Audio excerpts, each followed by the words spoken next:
Bawat pamilya na nawawalan ng mahal sa buhay ay may parehong tanong na hindi masagot. Ano ang huling nakita nila? Ano ang huling naramdaman nila? Nasa liwanag na ba sila? Payapa na ba sila? Ayos lang ba sila ngayon? Kapag may umalis sa mundong ito, may puwang na biglang bumubuka sa puso natin. Masakit pero dun mo rin naaalala kung gaano mo sila kamahal. At totoo ito, ang pag-ibig hindi talaga nawawala. Nag-iiba lang ng anyo. Baka ikaw mismo, habang pinipikit mo ang mga mata mo ngayon, parang nararamdaman mo pa rin ang presensya ng taong nawala sa'yo. At kapag naiisip mo sila, naroon ulit yung bigat sa dibdib, lungkot na may halong pag-asa. Kung ganito rin ang pinagdaraanan mo, ang video na ito ay para sa'yo. Ngayon ibabahagi ko ang 9 na bagay na nakikita ng isang tao sa mismong sandali ng kanilang kamatayan. Ang mga impormasyong ito ay galing sa 2 pinagmumulan. Una, mula sa mismong Biblia, sa mga kwentong tumutukoy sa huling sandali ng tao at sa kanilang pag-alis mula sa katawan. Pangalawa, mula sa mga taong nagkaroon ng near-death experience o NDE. Ang NDE ay ang tawag sa mga taong tumigil ang tibok ng puso, itinuturing clinically dead, pero muling nabuhay at naibahagi ang nakita nila habang wala na sila sa mundo. Sila ang mga taong kahit ilang segundo o minuto lang naramdaman ng kamatayan, pero bumalik para ikwento ang nakita nila. Napakaganda ng topic na ito at naway tapusin mo hanggang dulo. Pero bago tayo magsimula, huwag kalimutang i-like ang video na ito. Malaking bagay na ito para sa aming mga content creator. Maraming salamat at ngayon simulan na natin. Number 1. Nakikita nila ang mga mahal nilang nauna ng pumanaw. Kapag huminto na ang hininga ng isang tao at tumigil na ang tibok ng puso, may isang bagay na napakahiwaga at napakaganda ang nangyayari sa mismong sandaling yon. Maraming nakaranas ng near-death experience ang nagsasabing ang unang-unang nakikita nila ay ang mga mahal nila sa buhay na nauna ng pumanaw. Hindi sila multo, hindi sila ilusyon, parang talagang naghihintay sila. Handang samahan, akayin at dalhin ng tao papunta sa liwanag ng may kapayapaan. Isipin mo ang isang mahal mo sa buhay na nakaratay sa kama. Pumikit siya, pero sa susunod na pagdilat niya, nasa ibang lugar na siya. At doon sa pagitan ng buhay at kamatayan, may mga pamilyar na muka na biglang lumilitaw. Mga taong nauna nang lumisan. Magulang, kapatid, anak, kaibigan, parang alam nila ang oras. Parang matagal na nila itong hinihintay. At ang lugar na yon puno ng katahimikan at pag-asa. Sapagkat ang Diyos ay hindi Diyos ng mga patay, kundi ng mga buhay. Dahil sa Kanya, lahat ng espiritu ay buhay at nasa Kanyang presensya. Ayon sa Ecclesiastes, kapag ang katawan ay bumabalik sa lupa, ang espiritu naman ay bumabalik sa Diyos na lumikha nito. Kaya ang taong pawala na, malinaw na nakikita ang mga mahal niyang nauna. Hindi malabo, hindi haka-haka, totoo at napakaliwanag. At sa sandaling iyon, wala nang takot, wala nang pagiging mag-isa. Tanging kapayapaan at isang liwanag na parang yakap ng Diyos. Sabi nga sa Psalm 36, "For with you is the fountain of life. In your light we see light." May mga kwento pa nga ng mga pamilya na nagsasabing habang namamatay ang kanilang mahal sa buhay, biglang bumango ang buong kwarto. Parang amoy bulaklak kahit walang bulaklak sa paligid, para bang may dumalaw. Isang hudyat na may espiritong sumundo, naghahatid patungo sa lugar ng kapayapaan. Pero sandali lang, gusto kitang hikayatin. Kung may mahal kang nawala, pwede mong ikwento sa comments ang naranasan mo. Makakatulong ang kwento mo sa mga taong kasalukuyang dumadaan sa lungkot. Baka sa simpleng pagpapahayag mo kung gaano mo sila kamiss, may taong maibsan ng bigat sa puso. Maraming nanonood na hirap pa ring tanggapin ang pagkawala ng mahal nila sa buhay. Baka ang kwento mo ang maging dahilan para maramdaman nila na hindi sila nag-iisa. Pwede mong ikwento. Gaano kasakit ang pagkawala? Ano ang nakatulong para makabangon ka? O baka may payong ibinigay sa iyo noon na makakatulong din sa iba. Ngayon mabalik tayo. Kung minsan, sa mismong oras ng pagpanaw, nararamdaman ng mga naiwan ang kakaibang katahimikan o yung amoy bulaklak na parang hangin mula sa ibang mundo. Ito ang sagupaan ng 2 realidad, ang mundong nakikita natin at ang mundong naghihintay pagkatapos nito. Dito mo maiintindihan na sa dulo ng buhay, lahat ng bagay na hinahabol natin, pera, tagumpay, trabaho, nawawala lahat. Ang natitira lang, pag-ibig. Ang pag-ibig ng Diyos, ang pag-ibig ng mga mahal natin na nauna. Kaya sa huling sandali ng tao, unti-unting nahahayag ang katotohanang matagal nang sinabi sa Psalm 23. Even though I walk through the valley of the shadow of death, I will fear no evil, for you are with me. Sa huli, at ito ang pinaka nakakagaan ng puso, Ang kamatayan ay hindi pagtatapos. Ito ay simula ng panibagong paglalakbay. Number 2, yung pakiramdam na kaya mo nang bitawan ang lahat ng bagay sa mundong ito. Sa sandaling malapit ng pumanaw ang isang tao, may kakaibang sensasyon na dumarating. Ang biglang pagkawala ng halaga ng lahat ng material na bagay. Parang unti-unti nilang nare-realize na lahat ng pinaghirapan nila, lahat ng inipon nila, wala na palang bigat sa kabilang buhay. Isipin mo ang huling hininga ng isang mahal mo sa buhay. Yung mismong sandali na parang natutunaw ang lahat ng alam niya, lahat ng takot, lahat ng pag-aalala. At doon, may mahiwagang nangyayari. Lahat ng bagay na minsang mahalaga sa kanya. Ang bahay na pinaghirapan, ang sasakyang inalagaan, ang alahas, ang diploma, pati mga tagumpay, bigla na lang nagiging wala. Hindi dahil hindi ito mahalaga noon, kundi dahil hindi na sila bahagi ng paglalakbay sa susunod na buhay. Para bang sa bingit ng kamatayan, lumilitaw ang isang katotohanang buong buhay nating iniiwasang harapin. Hindi natin madadala kahit isang bagay pag alis natin dito sa mundo. Ayon sa Biblia, for we brought nothing into the world and we can take nothing out of it. Paalala na sa huli, ang spirito lang natin ang totoong pag-aari natin. Kaya habang papalampas ang isang tao, dahan-dahan niyang ibinibitawan ang lahat. Hindi ito parusa, isa itong pagpapalaya. Para siyang humihiwa ng lubid na matagal nang nakatali sa kanya sa mundong puno ng problema, pressure at possessions. At pag naputol ang huling hibla na iyon, sa sandaling iyon lahat ng iniyakan nila, lahat ng pinagtrabahuhan nila, nawawala na parang bula. Doon lumalabas ang pinakamalaking tanong. What good is it for someone to gain the whole world yet lose their soul? Ngayon nagiging malinaw kung bakit tanong yon sa Biblia. Dahil sa dulo, ang kaluluwa lang talaga ang natitira. At dito tayo tinatamaan bilang mga buhay pa. Deep inside, alam nating lahat na mayroong higit sa mundong ito. Pero sa sobrang gulo ng buhay, trabaho, bayarin, problema, nakakalimutan natin hanggang dumating ang kamatayan. At doon, hindi na natin kayang baliwalain ang katotohanan. Ang totoong yaman ay nasa puso, hindi sa bulsa. Nasa kabutihang nagawa natin, nasa pagmamahal na binigay natin, nasa kapayapaang ginawa natin sa sarili at sa kapwa. Kaya sa huling sandali, ang pagbitaw sa material na bagay ay nagiging biyaya. Hindi ito paghihirap. Ito ang paghahanda para makalapit sa Diyos ng walang bigat, walang tali, walang hadlang. Sabi nga ni Jesus, do not store up treasures on earth, but store up treasures in heaven. At sa oras ng kamatayan, nagiging totohanan ang mga salitang iyon. Parang biglang sumisindi ang liwanag na matagal nang nakatago. Doon mo maiintindihan. Sa pagtatapos ng buhay, hindi mahalaga kung ano ang pag-aari mo. Ang mahalaga ay kung sino ka sa loob. At yun lamang, pag-ibig, kabutihan at kapayapaan, yun lang ang yaman na madadala natin. Number 3. Nakikita nila ang sarili nilang katawan mula sa itaas. Kapag tuluyan nang huminto ang tibok ng puso ng isang tao, may isang karanasang madalas hindi na pag-uusapan. Ang sandaling nakikita nila ang sarili nilang katawan mula sa itaas. Parang biglang humiwalay ang espiritu mula sa laman at sa unang pagkakataon, nakikita nila ang lahat ng mas malinaw kaysa noong sila'y buhay pa. Isipin mo ito ng mabuti. Ang mahal mo sa buhay na ilang sandali lang ang nakalipas ay humihinga pa. Ngayon ay nakahimlay, hindi na gumagalaw.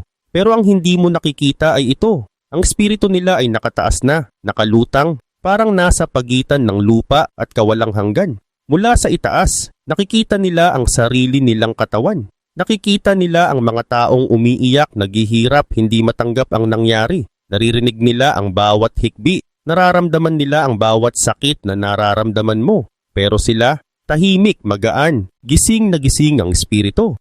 Sabi sa Biblia, the body without the spirit is dead. Ibig sabihin, kapag humiwalay ang spirito, ang katawan ay bahay na lang na iniwan nila. At sa sandaling iyon, sila ay puro spirito. Walang bigat, walang takot, walang sakit. Sa posisyong iyon, mas malinaw nilang nakikita ang lahat. Nakikita nila kung gaano sila kamahal. Naririnig nila ang mga tawag na, "Wag muna." At minsan, kahit hindi natin naririnig, nagpapadala sila ng huling paalam. Hindi ito salitang binibigkas. Hindi ito tunog. Ito ay wika ng kaluluwa. Isang mensaheng diretso sa puso. Sabi sa Biblia, the Spirit Himself testifies with our spirit. Ibig sabihin, may komunikasyong nangyayari na hindi kailanman maiintindihan ng tainga, pero ramdam ng puso. At doon nila nare-realize, hindi pala sinusukat ang buhay sa dami ng taon, kundi sa dami ng pagmamahal, kabutihan at alaala na iniwan nila, kaya ang sandaling nasa itaas sila at pinagmamasdan ang lahat. Hindi yun parusa, hindi yun multo, kundi pagninilay. Ito ang sandali kung saan nakikita nila ang kabuuan ng buhay nila. Hindi para hatulan, kundi para ipakita ang mga bagay na tunay na mahalaga.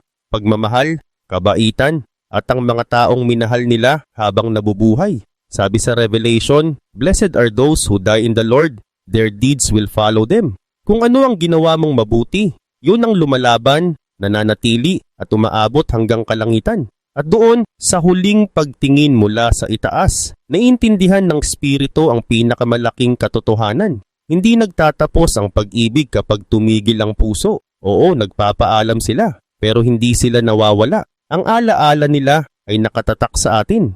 Ang pagmamahal nila ay umaabot kahit sa kabilang buhay. Ito ang dahilan kung bakit ang huling sandaling iyon, kahit puno ng luha at sakit, ay mayroon ding kapayapaan. Dahil doon nila nalalaman, ang kamatayan ay pagtatapos ng katawan, pero simula ng paglalakbay ng kaluluwa. At ang pag-ibig, hindi iyon namamatay, hindi iyon naglalaho, hindi iyon natatapos. Pag-ibig ang huling natitira, at pag-ibig pa rin ang unang isinasama nila sa kabilang buhay. Number 4, binibisita nila ang panaginip ng mga buhay para magpaalam. May isang misteryosong bagay na madalas nangyayari pagkatapos mamatay ang isang tao. Hindi agad sila umaalis. Minsan, nananatili sila ng sandali sa mundong ito para gawin ang isang huling misyon, ang magpaalam sa mga mahal nila sa buhay.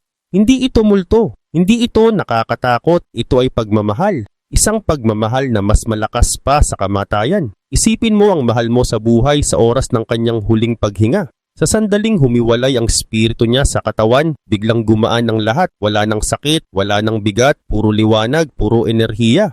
Pero hindi sila agad umaakyat. May pumipigil, may humihila. Isang pamilyar na tinig sa loob ng kanilang puso, magpaalam ka muna. Kaya bago nila tuluyang tawirin ang hangganan papunta sa kabilang buhay, dumadalaw sila sa mga taong hindi nila naabutang makita sa huling sandali. Isang halimbawa, ang kapatid niyang babae hindi nakaabot bago siya pumanaw. Pagod na pagod sa pag-iyak at nakaidlip sa sobrang lungkot. Tahimik na lumapit ang espiritu ng mahal mo sa buhay, lumuhod sa tabi niya, at kahit walang salitang lumabas, ang presensya niya ay malinaw na nagsabi, "Huwag kang matakot, ayos na ako." Hindi niya ito boses, hindi ito tunog, ito ay pakiramdam. Isang kapayapaan na bigla na lang bumabalot sa puso ng iniwan. Madalas ganitong klase ng pagbisita ang nararanasan ng mga tao. Sa panaginip, sa biglang malamig o mainit na hangin, sa amoy ng kanilang pabango, o sa isang pakiramdam na nandito siya. At kadalasan, hindi nila alam na namatay na pala ang taong iyon, eksakto sa oras ng pagbisita. Dahil ang espiritu, bilang purong enerhiya, mabilis gumalaw, mabilis makadama, mabilis makapagpaabot ng huling mensahe. Pagkatapos ng kapatid, bibisitahin niya ang iba. Yung pinsang matagal nang di nakikita, yung kaibigang matagal nang hindi nakausap, yung taong minsan niyang minahal ng tahimik. Lahat sila bibigyan niya ng tig-iisang piraso ng liwanag. Isang huling yakap, isang huling paalala, isang huling sabi ng puso na, "Maraming salamat, paalam na." Hindi nila maintindihan agad, pero sa kaluluwa nila, alam nila, may dumaan, may nagparamdam, may nagpaalam. At kapag natapos na ang lahat ng kailangan niyang puntahan, kapag nasabi na niya ang dapat sabihin, kapag nakapagbigay na siya ng kapayapaan sa mga iniwan, doon niya mararamdaman ang tawag ng eternity, ang katahimikan na hindi nakakatakot kundi nakakapagpagaling.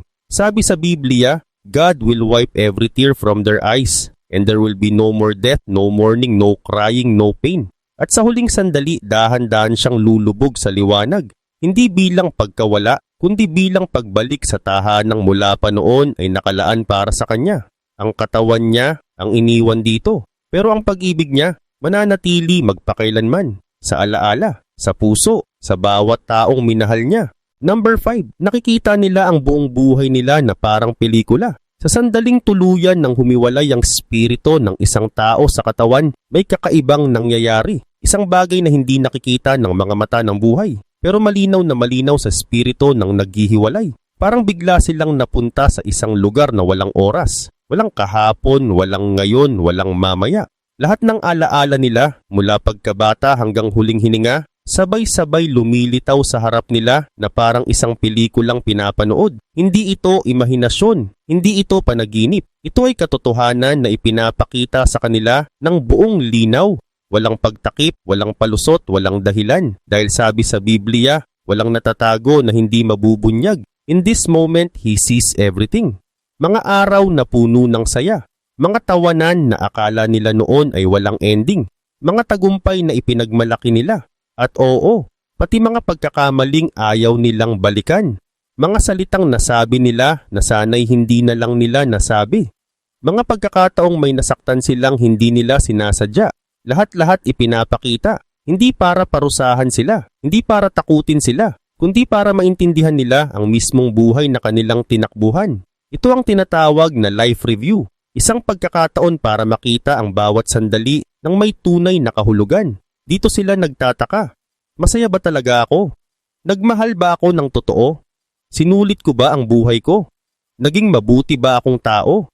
At habang sinusuri nila ang sariling kwento, unti-unti nilang nauunawaan na ang tunay na kayamanan ay hindi pera, hindi bahay, hindi tagumpay, kundi ang mga sandaling nagmahal sila at minahal sila. Sabi sa awit, turuan mo kaming bilangin ang aming mga araw upang magkaroon kami ng pusong marunong. Dito nila natututunan iyon sa pagitan ng buhay at kawalang hanggan. Habang nagpapatuloy ang pelikula ng kanilang buhay, hindi sila nag-iisa. May presensyang kasama nila, tahimik, mapayapa, maliwanag. Isang gabay na nagsasabi, nandito ako mula simula hanggang wakas. At dito nila naiintindihan na ang kaligayahan ay hindi destinasyon, kundi paglalakbay.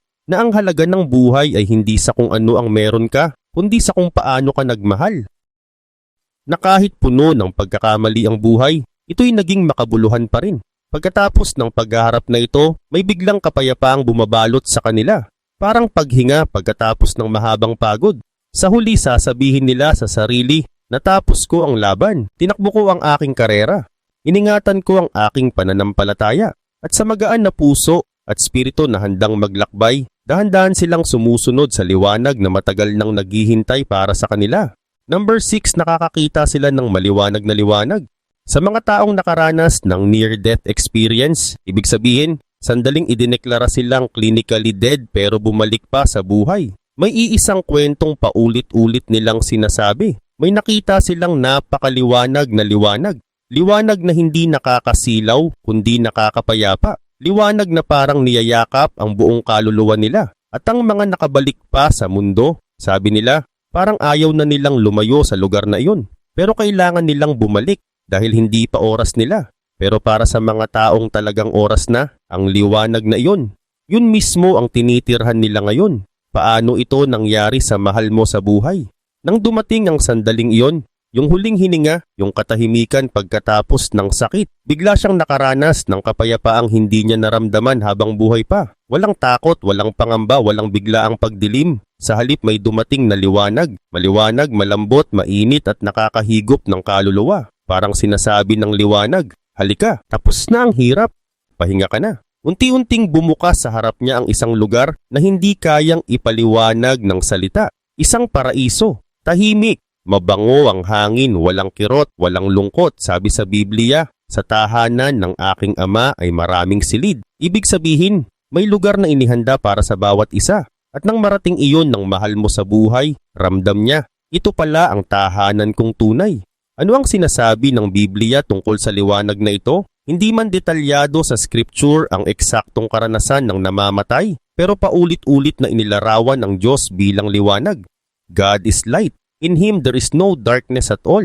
I am the light of the world, ayon kay Jesus. Sa Revelation, ang lungsod ay hindi nangangailangan ng araw o buwan, sapagkat ang kaluwalhatian ng Diyos ang nagbigay liwanag. Kaya kapag may nakakakita ng liwanag sa oras ng kamatayan, maraming Kristiyano ang naniniwalang ito ang paglapit sa presensya ng Diyos. Hindi ito random glow, hindi ito ilusyon. Ito ang ilaw ng may lalang. Ano ang naramdaman ng mahal mo sa buhay? Habang papalapit siya sa liwanag, unti-unting nawala lahat ng sakit. Sakit sa katawan, bigat ng emosyon, pait ng nakaraan, takot, lungkot, pag-aalala, lahat iyon natunaw sa liwanag. Kung paanong ang gabi ay natatapos sa liwanag ng araw, ganun din ang kaluluwa niya, natapos sa liwanag ng Diyos. at nagsimula sa isang bagong buhay na walang hanggan. At sa huling sandali, lumayo siya sa mundong ito ng walang panghihinayang. Hindi siya kinabahan, hindi siya nalito, hindi siya nagdusa. Ang naramdaman niya, kapayapaan, pagpapatawad, pagpapalaya, at tiyak na pag-ibig. Dahil alam niya, nakarating na ako sa lugar kung saan ako mananatili magpakailanman, sa ilaw, sa kapayapaan, sa piling ng Diyos. Number 7. Naintindihan nila ang tunay na layunin ng buhay nila. Sa ikapitong sandali may nangyayaring napakalalim at napakalakas. Nakikita ng isang tao ang tunay na dahilan kung bakit sila nabuhay. Hindi na sila nasa mundo ng oras, kalendaryo o pagod na katawan. Nasa isang lugar sila kung saan ang lahat ay malinaw. Parang tinanggal ang ulap na matagal nang nakaharang sa kanilang pag-iisip. At doon nila naiintindihan ang isang katotohanang hindi natin agad nakikita habang buhay pa. Lahat ng nangyari sa buhay nila may dahilan. Walang aksidente, walang sayang, walang bakit kailangan ko tong pagdaanan. Lahat pala yun ay may layuning espiritual. Ano ang nakita ng mahal mo sa buhay? Habang lumalayo sila sa katawan at papasok sa bagong yugto, biglang may bumukas na pagkaintindi. Ang bawat taon ng buhay nila, maliit man o malaki, masaya man o masakit, ay bahagi ng isang mas malaking plano. Yung mga tagumpay, hindi lang para sumaya, kundi para matuto. Yung mga pagkakamali, hindi parusa, kundi aral. Yung mga taong dumating at umalis, lahat may misyon. Yung mga pagsubok, hindi para sirain sila, kundi para palakasin ang kaluluwa. Sabi sa Biblia, may oras para sa lahat. At ngayon malinaw na sa kanila kung bakit. Nalaman nila, lumago ang espiritu nila. Habang buhay, minsan pakiramdam nila, nagkulang sila. Na hindi sapat ang nagawa nila. Na marami silang pagkakamali. Pero ngayong malinaw na ang lahat na-realize nila, nagawa ko ang mission ko. Hindi sa paraan ng mundo. Hindi base sa pera, trabaho, bahay o problema. Kundi base sa paglago ng kaluluwa. Ang tunay na tanong pala ay, natuto ba akong magmahal? Natuto ba akong magpatawad? Natuto ba akong maging mabuti? Lumakas ba ang loob ko? Lumalim ba ang tiwala ko sa Diyos? At ang sagot na naramdaman nila, oo, lumago ako. Doon nila napagtanto ang pinakamalaking aral. Ang buhay ay hindi tungkol sa pag-ipon ng pera, titulo o gamit. Ang tunay na layunin ng buhay ay magmahal, magpatawad, matuto, magbago ulit at palakasin ang loob ng iba. Sabi sa scripture, huwag kayong umayon sa takbo ng mundong ito. Magbago kayo sa pamamagitan ng pagbabago ng isip. At sa sandaling iyon, naramdaman ng mahal mo sa buhay na nagawa nilang magbago. Hindi man perpekto pero totoo at totoo ang paglago. At nang makumpleto ang pagkaunawang iyon, biglang may dumating na kapayapaan. Isang kapayapaang hindi kayang ibigay ng mundo. Napagtanto nila na bawat luha at sakit may dahilan, na bawat tawa may kahulugan, na bawat maling desisyon bahagi ng paghubog ng kaluluwa, na ang Diyos ay gumagalaw kahit hindi natin nakikita. Sabi sa Biblia, sa lahat ng bagay, gumagawa ang Diyos para sa kabutihan ng mga nagmamahal sa Kanya. At ngayon kitang-kita nila kung paano yun naging totoo. Handa na silang magpatuloy, matapos maunawaan ang buong kwento ng buhay nila, ng buong kalinawan at walang takot. Sabi nila sa sarili, tapos na ang misyon ko dito, handa na akong magpatuloy. Hindi sila aalis na may panghihinayang, hindi sila aalis na may takot, aalis sila na may kapayapaan, karunungan at malalim na saya na nagawa nila ang dapat nilang gawin. Sa huling sandali, parang naririnig mo sila na nagsasabing, maraming salamat, mahal ko kayo, naging tama ang lahat. At ang kaluluwa nila, magaan at payapa, ay nagpapatuloy sa susunod na hakbang ng walang hanggang paglalakbay. Number 8. Nakikita nila ang buhay pagkatapos ng kamatayan. Habang papalapit ang mahal mo sa buhay sa liwanag, biglang may bagong tanawin na bumubukas sa harap nila. At hindi na ito tanawin ng mundo. Una nilang napapansin ng mga taong nauna ng pumanaw. Mga taong mahal nila, naghihintay, nakangiti. May bukas na mga bisig, walang iyak, walang takot, puro yakap, saya, at isang uri ng pag-ibig na hindi kayang sirain ng kamatayan. Sabi sa Revelation, mapalad ang mga inanyayahan sa wedding supper of the Lamb. Ibig sabihin, may malaking pagtitipon para sa lahat ng mga nakarating sa piling ng Diyos. Isang pagdiriwang ng buhay na walang hanggan. Sa lugar na ito, walang lungkot, walang sakit, walang bigat. Ang tanging naroon ay pag-ibig na hindi napuputol kahit kailan. Pero hindi lang ito reunion. Unti-unti nilang nakikita ang mismong paraiso. Habang umaabante sila papalapit sa liwanag, nagbabago ang paligid. Hindi ito parang mundo, mas malinaw, mas makulay, mas buhay na buhay kaysa sa anumang nakikita natin rito. At kahit napakaganda ng lahat parang pamilyar, parang ito ang matagal na nilang hinihintay, ang lugar na ipinangako sa kanila. Sabi sa Revelation, ang mga magtatagumpay ay magmamana ng lahat ng ito at sila'y magiging mga anak ng Diyos. Ito ang bagong tahanan nila, isang bagong langit at bagong lupa, malinis, puro at walang bahid ng kasalanan. Ang hangin ay parang may kapayapaang mahirap ilarawan. Ang mga kulay ay parang buhay mismo ang kumikilos sa bawat galaw at papasok sila sa New Jerusalem. Ito ang banal na lungsod na inilarawan sa Biblia, isang lugar kung saan wala ng gabi dahil ang mismong presensya ng Diyos ang nagbibigay liwanag. Ang mga kalsada, parang ginto na malinaw na parang kristal. Ang mga pader, puno ng iba't ibang mamahaling bato. Ang mga pintuan, malalaking perlas, laging bukas para sa mga tinubos ng Diyos. Habang naglalakad ang mahal mo sa buhay sa kahabaan ng makikintab na kalsada, napansin nilang hindi sila nag-iisa. Napapalibutan sila ng mga anghel. At anghel hindi na tulad ng naiisip nating tao na may pakpak, kundi mga nilalang na hindi masukat ang kagandahan, malinis, maliwanag, at may tinig na parang musika ng langit. Sabi sa Revelation, nakita ko ang napakaraming anghel, libo-libo, 10,000 ulit na 10,000.